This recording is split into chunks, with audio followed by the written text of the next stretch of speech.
देख रहे हैं एक न्यूज़ 24 और मैं हूं स्वाति आपके साथ। इस वक्त पूरे देश में चुनावी माहौल बना हुआ है। लोकसभा का चुनाव हो रहा है। बिहार में 2 चरणों में चुनाव संपन्न हो चुका है और तीसरे चरण में यानी कि 7 मई को कल बिहार में 5 लोकसभा के सीटों पर चुनाव होने वाला है, जिसमें सुपौल, अररिया, झंझारपुर, मधेपुरा और खगड़िया शामिल है। इसी बीच आपको बड़ी खबर बता दें कि बीजेपी सांसद मनोज तिवारी की बेटी रीति तिवारी भारतीय जनता पार्टी में शामिल हो गई है। वहीं बीजेपी में शामिल होने के बाद उन्होंने मीडिया से बातचीत की और अपनी खुशी जाहिर करते हुए उन्होंने क्या कुछ कहा है ये आपको बताएंगे और साथ ही आपको ये भी बता देंगे कि मनोज तिवारी की बेटी रीति तिवारी का बीजेपी में शामिल होने के बाद उनका राजनीतिक भविष्य क्या होने वाला है, इसलिए वीडियो में अंत तक बने रहिएगा। बीजेपी नेता मनोज तिवारी की बेटी रीति तिवारी बीजेपी में शामिल हो गई हैं, वो भी अपने पिता की तरह अब सक्रिय राजनीति का हिस्सा होंगी। उन्होंने बीजेपी में शामिल होने पर खुशी जाहिर करते हुए कहा है कि वो हैरान है।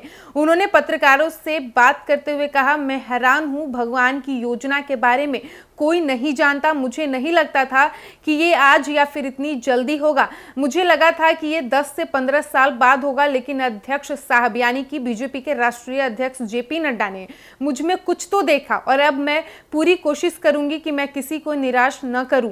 रीति ने बताया कि वो महज 22 साल की हैं और एक सॉन्ग राइटर व सिंगर भी हैं। उन्होंने आगे कहा कि वो एक एनजीओ के लिए काम करती हैं, बतौर एक समाज सेवी वो एनजीओ के लिए काम करती हैं। आपको साथ ही ये भी बता दें कि रीति तिवारी सांसद मनोज तिवारी और उनकी पहली पत्नी रानी तिवारी की बेटी हैं। वे दोनों 2011 में अलग हो गए थे। इसके बाद मनोज तिवारी ने सुरभि तिवारी से 2020 में शादी कर ली थी। दूसरी पत्नी से उनके 2 बच्चे हैं।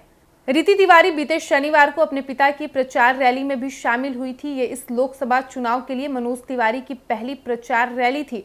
रीति ने इसका वीडियो अपने इंस्टाग्राम अकाउंट पर भी पोस्ट किया था। रीति तिवारी को किसी चुनाव में कब और कहां से टिकट दिया जाएगा, इस बारे में अभी कोई जानकारी नहीं है। बता दें कि मनोज तिवारी 2009 से ही राजनीति में सक्रिय हैं। उन्हें पहली बार समाजवादी पार्टी की ओर से चुनाव लड़ने का मौका मिला था। हालांकि अपने पहले चुनाव में उन्हें योगी आदित्यनाथ के हाथों हार झेलनी पड़ी थी। अगले लोकसभा चुनाव में वो भारतीय जनता पार्टी में शामिल हो गए और उत्तर पूर्वी दिल्ली से चुनाव लड़ा। वह यहां से चुनाव जीत गए। इसी सीट से उन्होंने एक बार दिल्ली की पूर्व मुख्यमंत्री शीला दीक्षित को भी हरा दिया। इस बार यहां से उनके सामने कांग्रेस पार्टी के कन्हैया कुमार खड़े होंगे। दिल्ली में 25 मई को लोकसभा चुनाव के लिए वोटिंग होनी है। तो जैसा कि आपने सुना, बीजेपी के सांसद मनोज तिवारी की बेटी रीति तिवारी भारतीय जनता पार्टी में शामिल हो गई हैं और पार्टी में शामिल होने के बाद उन्होंने मीडिया से बातचीत में अपनी खुशी जाहिर की। उन्होंने कहा कि वो हैरान है, भगवान की योजना किसी को नहीं पता होता है। उन्हें उम्मीद नहीं था कि इतना जल्दी उनके साथ ये होगा। उन्हें ऐसा लगता था कि 10 से 15 वर्षों बाद उनके साथ ये होगा, लेकिन जेपी नड्डा ने, बीजेपी के राष्ट्रीय अध्यक्ष जेपी नड्डा ने उनमें कुछ तो देखा।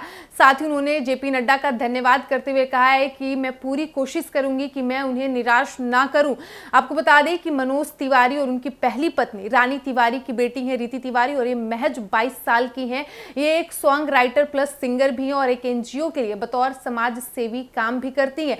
साथ ही आपको ये बता दें कि शनिवार को मनोज तिवारी का जो चुनावी रैली था, इसमें भी रीति तिवारी शामिल हुई थी और इस बार का लोकसभा चुनाव के लिए मनोज तिवारी का ये पहला रैली था। हालांकि अभी तक ये तय नहीं हुआ है कि रीति तिवारी बीजेपी में शामिल होने के बाद वो किस चुनाव में और कहां से चुनाव लड़ेंगी, ये तो आने वाला वक्त बताएगा। फिलहाल इस वक्त की खबर में इतना ही और ऐसे ही तमाम खबरों के लिए बने रहिए हमारे साथ।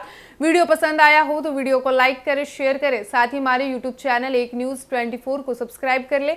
यदि आप हमें फेसबुक पर देख पा रहे हैं तो हमारे फेसबुक पेज को भी फॉलो करें। धन्यवाद।